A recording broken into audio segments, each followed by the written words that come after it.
Income tax department के द्वारा एक दिन में ऑलमोस्ट 2 लाख तक रिटर्नें प्रोसेस की गई हैं, जिसके बारे में कि हम इस वीडियो में डिस्कशन करेंगे और आईटीआर प्रोसेसिंग से जुड़े हुए कुछ और इम्पोर्टेंट अपडेट भी शेयर करेंगे। तो आप इस वीडियो को अंत तक ज़रूर देखें।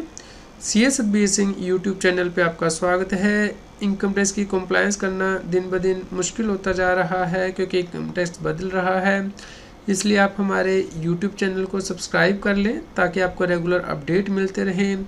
आप हमें टेलीग्राम चैनल और WhatsApp channel CA Satbir Singh tax hill पे भी सब्सक्राइब कर लें। लिंक वीडियो के डिस्क्रिप्शन में भी दिया गया है, कमेंट में पिन किया गया है, ताकि आपको इनकम टैक्स के रेगुलर अपडेट आपके मोबाइल पे ही मिलते रहें। टैक्स पेयर के इनकम टैक्स के रिफंड आ रहे हैं। यहाँ पे टैक्स पेयर का आईटीआर 1 का रिफंड आ गया है और डेली अपडेट देने के लिए उन्होंने सीए सतबीर सिंह चैनल का धन्यवाद किया है।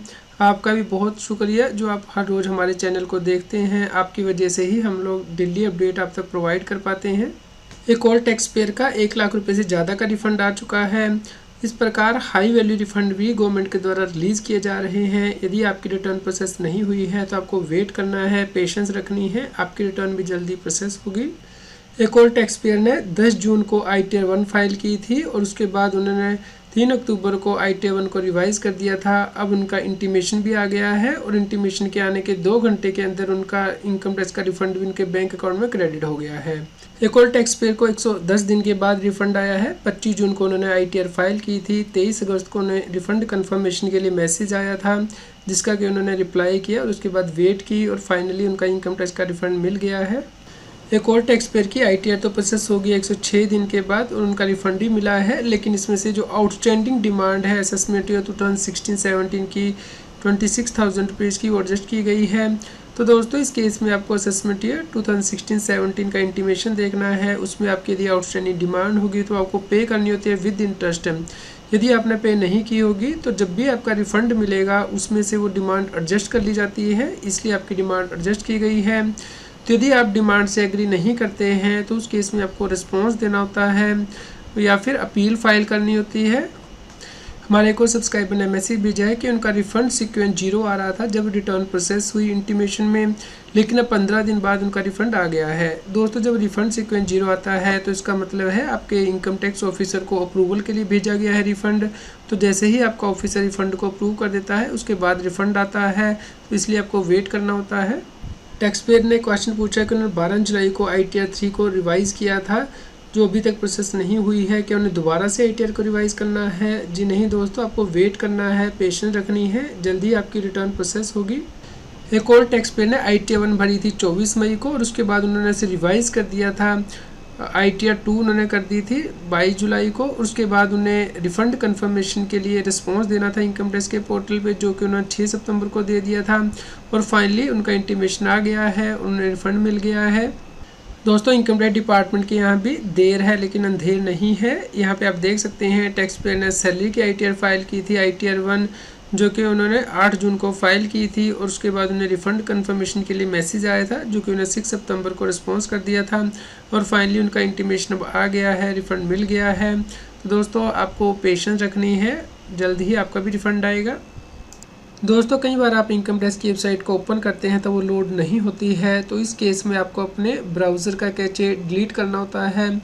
नई इनकॉग्निशन विंडो में आपको दोबारा से ट्राई करना है और उसके बाद आप देखेंगे साइट चल जाएगी। यदि फिर भी प्रॉब्लम आ रही है तो आपको स्क्रीनशॉट भेजना है orm@cpc.incometax.gov.in पर।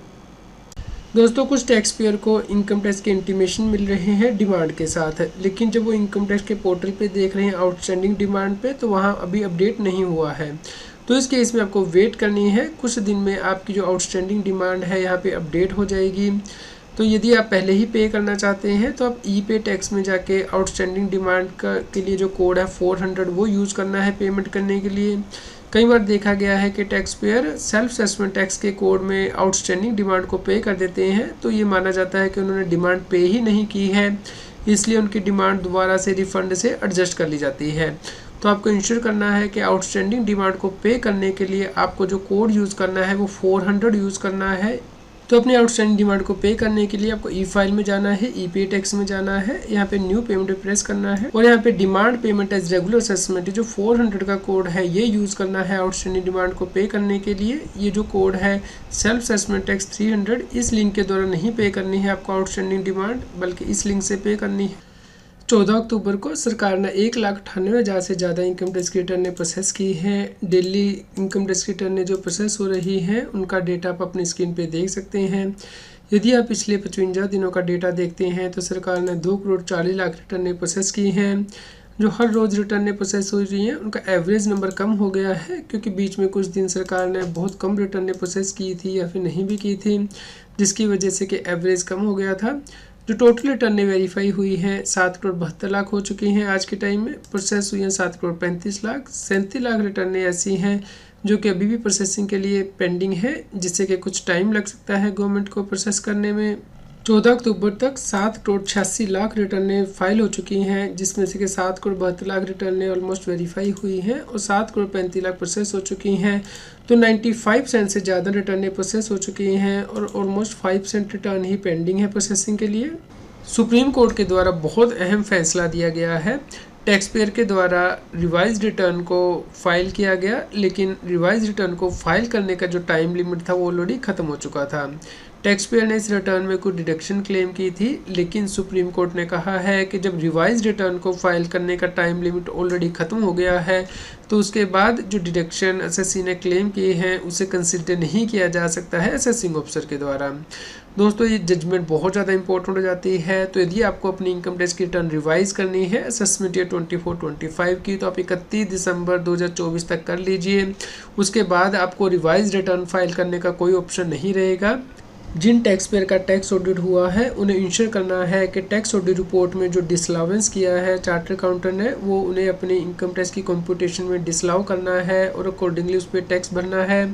यदि वो ऐसा नहीं करते हैं तो जब इनकम टैक्स डिपार्टमेंट इस रिटर्न को प्रोसेस करेगा तो उस वक्त ये डिसलावेंस ऐड किए जा सकते हैं। जैसे कि आप यहाँ पे देख सकते हैं टैक्स पेयर ने एम्प्लॉइज कॉन्ट्रीब्यूशन जो था पीएफ और ईएसआई का डिले से जमा किया था, जिसकी वजह से कि सीपीसी बेंगलोर के द्वारा रिटर्न को प्रोसेस करते हुए इसे ऐड बैक कर दिया गया।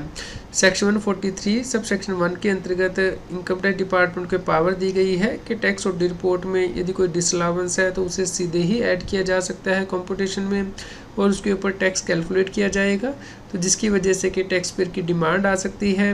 तो आप इंश्योर करें कि जब आप रिटर्न फाइल करें तो उसमें पहले ही टैक्स ऑडिट रिपोर्ट में जो डिसलावेंस दी है वो आप ऐड बैक करके ही टैक्स भरें। उम्मीद करते हैं आपके लिए न्यूज़ यूज़फुल ही होगी। कृपया लाइक करें और शेयर करें ताकि सभी लोगों तक की जानकारी पहुंच पाए और वो इनकम टैक्स की कंप्लायंस कर पाएँ। इनकम टैक्स की और अधिक जानकारी के लिए आप CS Satbir Singh YouTube channel पे जाके प्लेलिस्ट में जाके टॉपिक वाइज प्लेलिस्ट देख सकते हैं कि इनकम टैक्स में कौन से नए बदलाव हो रहे हैं, जैसे कि इनकम टैक्स अपडेट के अंतर्गत या फिर डायरेक्ट टैक्स कोड के अंतर्गत। रेगुलर टैक्स अपडेट के लिए इस चैनल को सब्सक्राइब करें। आप हमें Telegram app CS Satbir Singh टैक्सिल पे ज्वाइन कर सकते हैं ताकि आप GST और इनकम टैक्स के रेगुलर अपडेट अपने मोबाइल पर ही प्राप्त कर सकें।